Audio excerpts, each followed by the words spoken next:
Welcome to episode 355 of the Postal Hub podcast. I'm Ian Kerr. What will the new Trump presidency mean for the US Postal Service? Joining me in a moment to discuss this is Mark Fallon, President and CEO of the Berkshire Company.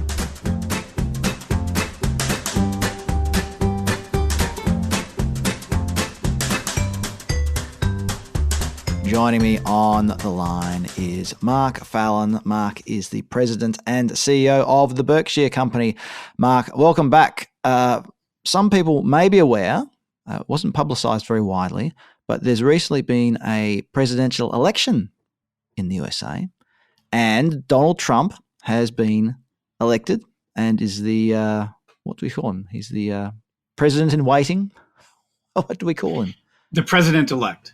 President-elect, there we go. That sounds a lot better than president in waiting. It sounds like someone who assists the Queen or assists the president, doesn't it? Mark, we're going to talk about what this might mean for the US Postal Service. So, well, there's my opening question. What does the election of President Trump mean for the US Postal Service? Well, Ian, first, it's great to be back on the line with you.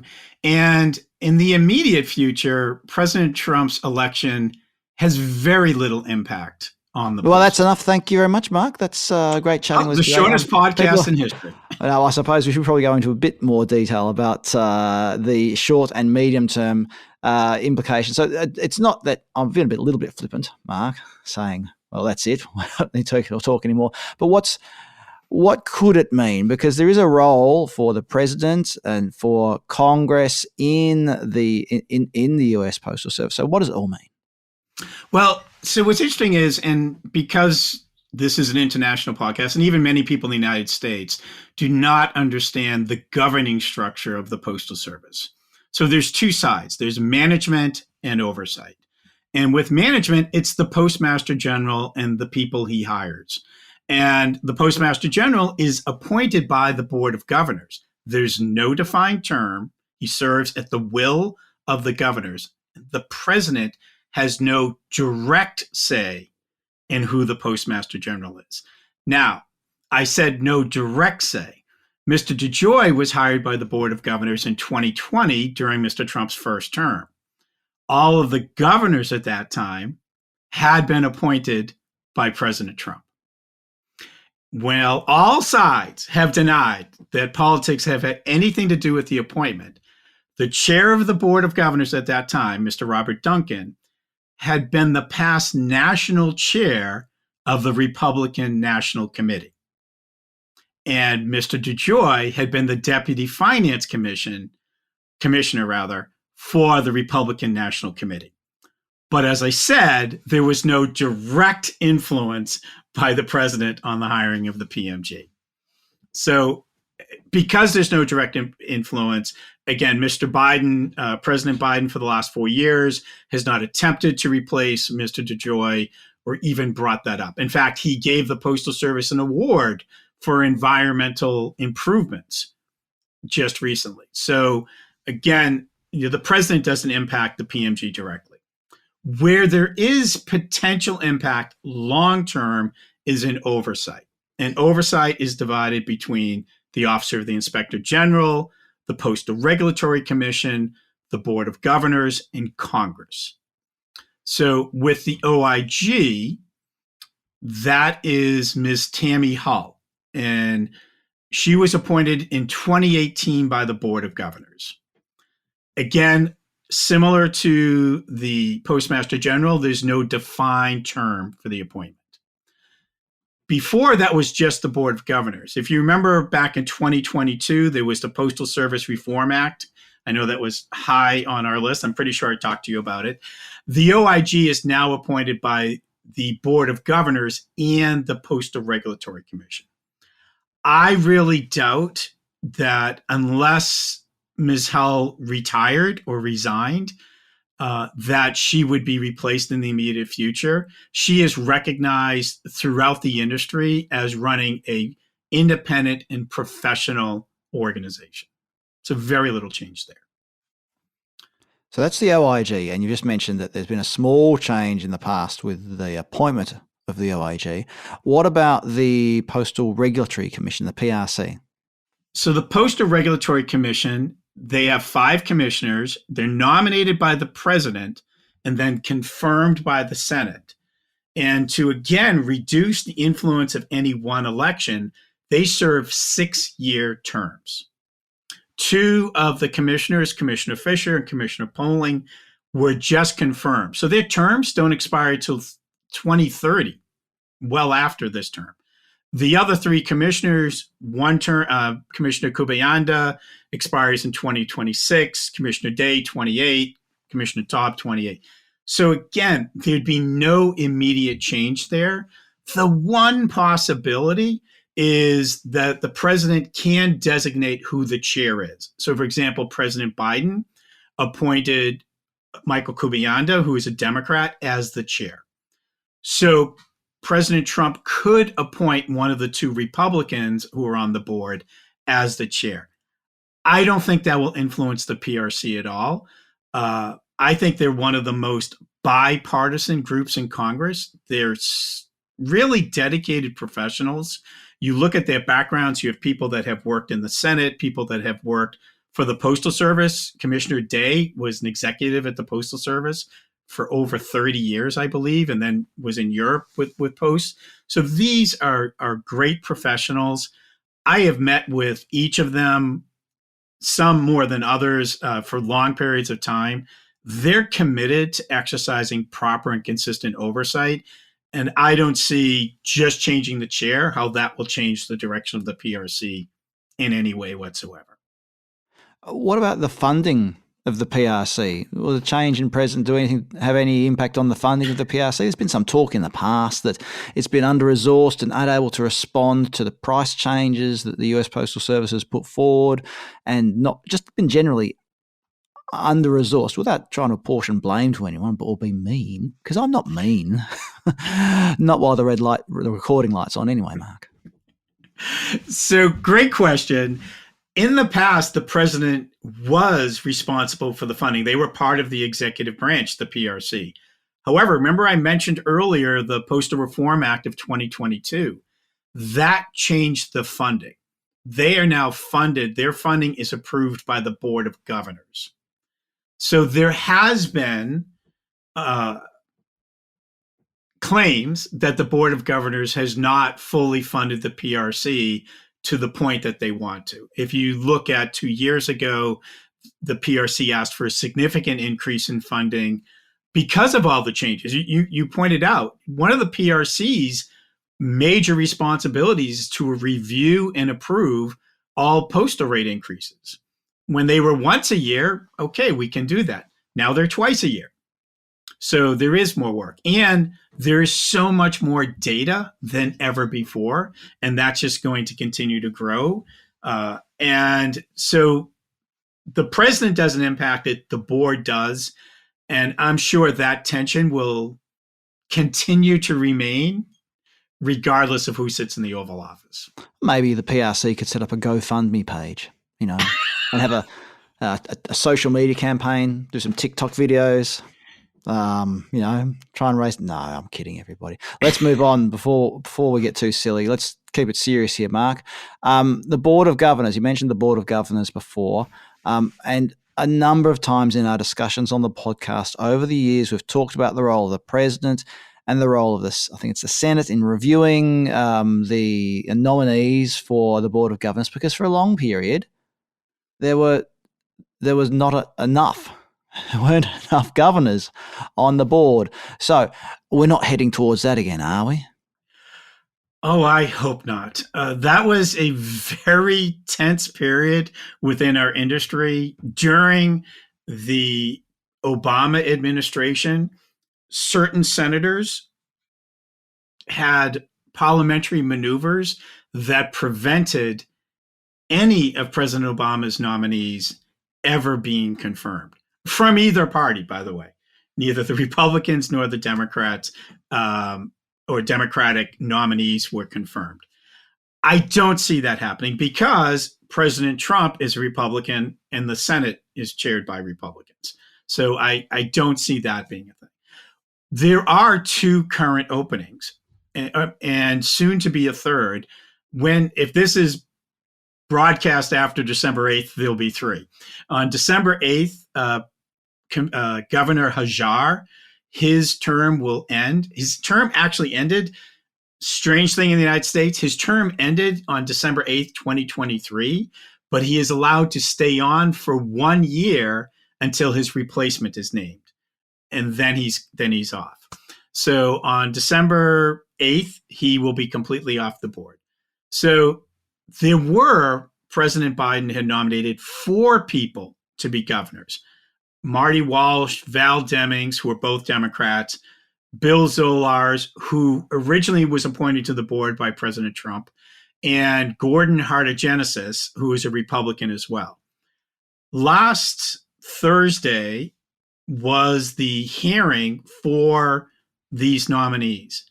For some reason, has not been revealed to the public. Mr. Walsh's nomination was withdrawn by President Biden. No reason was given. No mention was made during the hearing. I have called people I know. The press has called people, and nobody has been given a reason, but his nomination was withdrawn. So the other 3 nominees, 2 Republicans, one Democrat, did have their hearing, which is part of the standard process. As you said, they're confirmed by the Senate. The first step is to have a hearing. The hearing went overall very well for all 3 nominees, except when the one Republican, when it was their turn to conduct the questioning. And the Republican who was there represents one of the rural states. So under the Delivering for America plan and under what's known as the local or regional transportation optimization plan, say that 3 times fast, their service will degrade by 1 day. And the senator put up a map of the United States showing that 70% of America will have their outbound mail slowed down by at least 1 day. And he could not get the 2 Republicans to commit to holding that off. And he made it clear he was unhappy with their answers and expected a better answer in writing. So I believe that all 3 will be confirmed. And that really has more to do with politics than good government. The outgoing Senate Majority Leader is a gentleman by the name of Mitch McConnell. He is the current Senate Minority Leader. He will be replaced on January 3rd when Senator Thune becomes the Senate Majority Leader. Mr. Hartogenesis just happens to be Senator McConnell's brother-in-law. So I am not surprised that just a week after the elections that the hearing was held and that these nominations are moving forward. Now, I understand there's a new chair for the US Board of Governors as well. Yes. Is that related to Senator Trump, President Trump as well? Or is that just coincidence in timing? It was a coincidence in timing in that the person who has been chair for the last, Ian, I want to say 5 years, if not 4 years, is Roman Martinez, who is a Republican who was appointed by President Trump.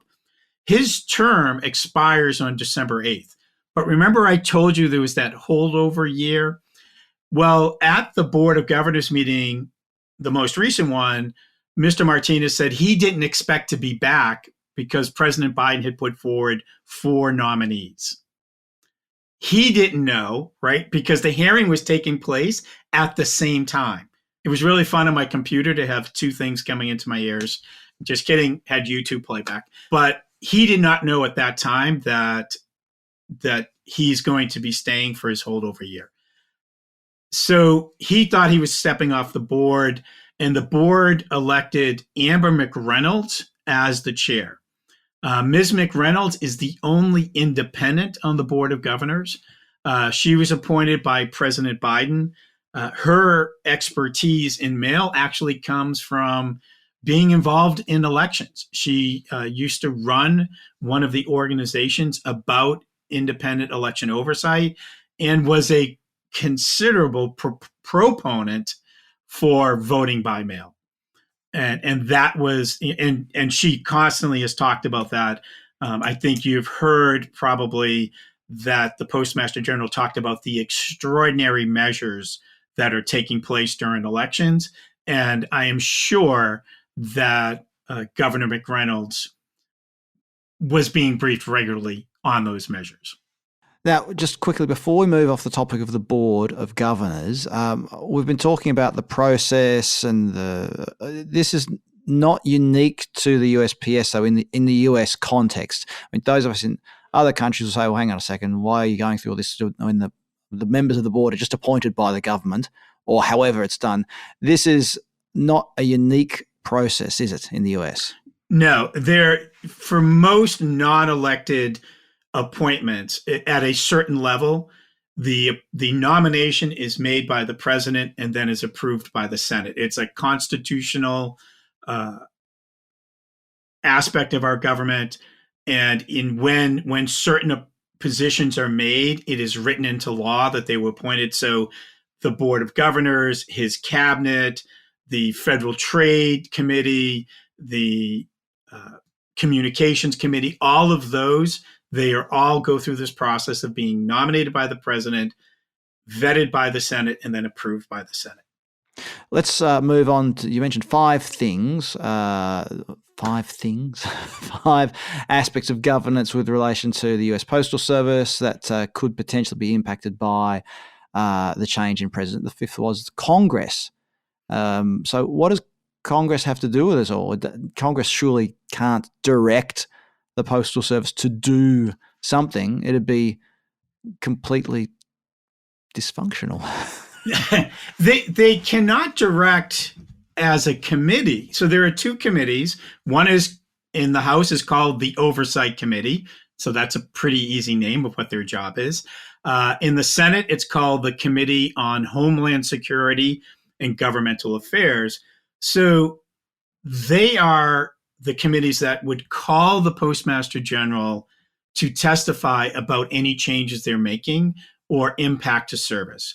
Mr. DeJoy has been called before Congress during his initial appointment in 2020 about deliveries for elections.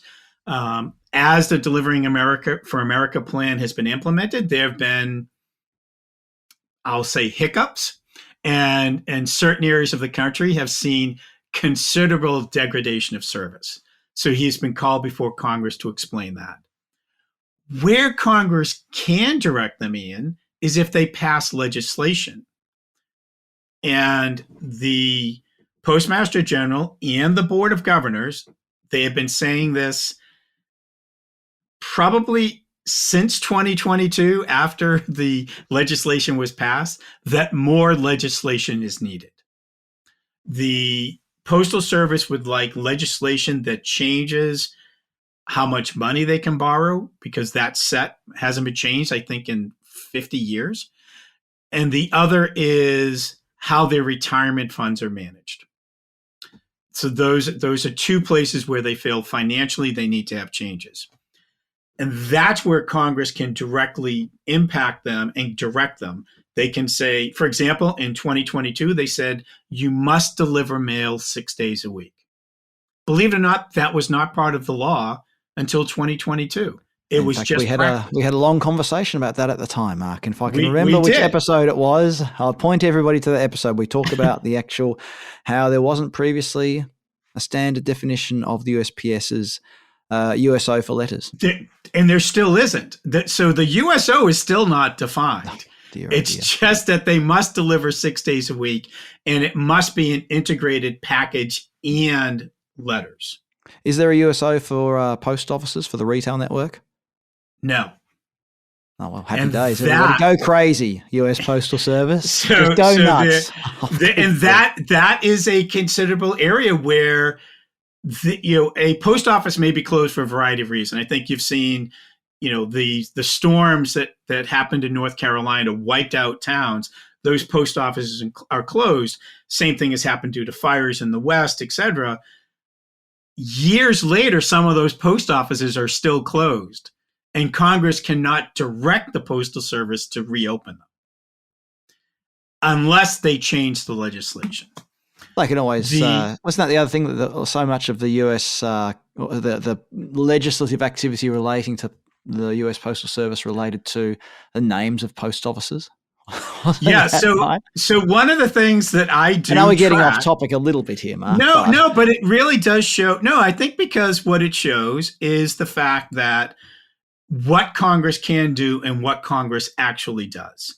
So I actually track how many pieces of legislation are filed. So this congressional session, which is 2 years, there were 277 bills filed that impacted the Postal Service directly. 135 were just for naming post offices. Were any going to be named after you? Generally, the rule is you have to be passed from this life. You could fake your death. But of the 92 bills that were actual reform bills, none of those made it out of committee. In fact, only 2 of them, I believe, even had a hearing. So bills are filed, Ian, but they generally don't move. And since 1970, when the US Postal Service was created, there have only been 2 postal reform bills, one in 2006 and one in 2022. So I don't see postal reform continuing. And I talked about the Senate committee. That will probably be chaired by Senator Rand Paul. Senator Paul has been opposed to many key aspects of the Delivering for America plan. You can go to his website. He lays it out very clearly. 2 of the major things that Mr. DeJoy has been able to do is he has changed part-time employees to career employees, and he has insourced work that was done by contractors that's now done by postal employees. Senator Rand has said both of those things are wrong-headed. And he was against any postal reform that gave more financial autonomy to the Postal Service. I think that not the presidential election, but the fact that the Republicans run the Senate, that will have a greater impact on the Postal Service than the president. Well, they say all politics is local, Mark. And what's interesting for us outside of the USA is that the US is a behemoth in postal terms. It's more than half of the world's letters originate in the USA or are delivered in the USA. It's immense statistics like that. And that, of course, leads us to another point to discuss, which is the US's outward focus, shall we say. When President Trump was elected 8 years ago, nobody would have predicted what would have happened under his presidency in relation to the post, in particular, the changes that we saw driven through the Universal Postal Union. Let's just leave it at that. We all know what happened. We're not going to rake over all of that now. But have there been any sort of whispers domestically in the USA about whether it's, because that was all connected to that, the discussions about terminal dues and the funding of the UPU and the US's and continuing involvement in the UPU were tied to a number of things. One was counterfeit goods. One was distribution of illicit drugs through the postal channel, and one was the uncompetitive pricing, shall we say, or the pricing irregularities perceived by many countries when it came to the terminal dues process. That came up during President Trump's term, if I recall correctly. It wasn't something that was talked about beforehand. Has anything been mentioned during the election or over recent months that might sort of indicate there's still more to come on that front? I don't see more to come on that front. I know you've talked to Kate Muth just recently. She is my go-to expert in that area. But I think where you may see an impact is a major aspect of President Trump's campaign was imposing tariffs. It's not postal dues, right? Not terminal dues, but tariffs on goods coming in from Asia. What was not clearly defined, because it was a campaign issue, it wasn't policy yet, how will those be collected and how will that impact goods coming in from China? That policy could directly impact how the Postal Service receives goods. And I don't know how that will be. And what's interesting about that is that, like in so many other countries, the US Postal Service won't be acting alone in that regard. It's got to deal with, what's it called in the US, Customs and Border Protection. Correct. So there are a number of agencies involved in implementing anything like this. We see the same thing in many other countries, don't we? You've got to deal with basically the customs or the border agency, and then your own systems when it comes to processing and delivering these inbound international parcels.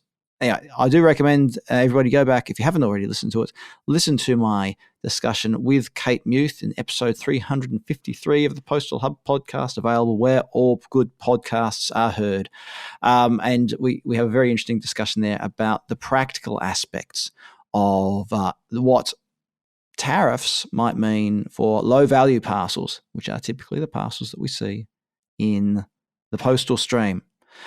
Mark, this has been a very interesting discussion. Is there anything else out there that our listeners need to be aware of when it comes to not just the change of presidency, but the change in the makeup of the Congress that might be impacting on parcels or e-commerce or letters or international trade that we should be aware about?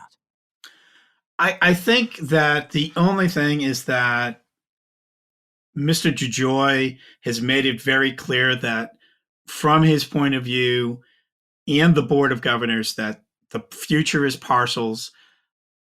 With the nominees that are currently being added to the board, I don't see a change in the path of the Postal Service in that direction. So much more we could talk about, Mark, but we have run out of time. Mark, if people want to find out more about the Berkshire Company, what should they do? Where should they go? So berkshirecompany.com will bring you to our website, or as you are, I am on LinkedIn every Friday at 12:30 p.m. Eastern time, so Boston time. You'd have to do the conversion for me from GMT there. I think it's -6. I publish a weekly update of what's happening in the industry, not just postal, but also print as well. So head on over to the Berkshire Company website for more details about Mark's company and to sign up for his weekly newsletter. Mark Fallon, President and CEO of the Berkshire Company, thank you very much for joining us on the Postal Hub podcast today. Thank you, Ian. Great talking with you.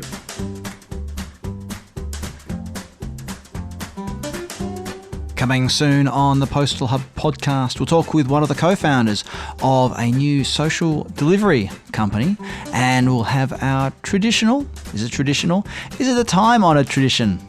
Ponder that one. Our traditional what, you're all thinking? A traditional end-of-year episode, a bonanza of postal and delivery experts talking about all kinds of different things.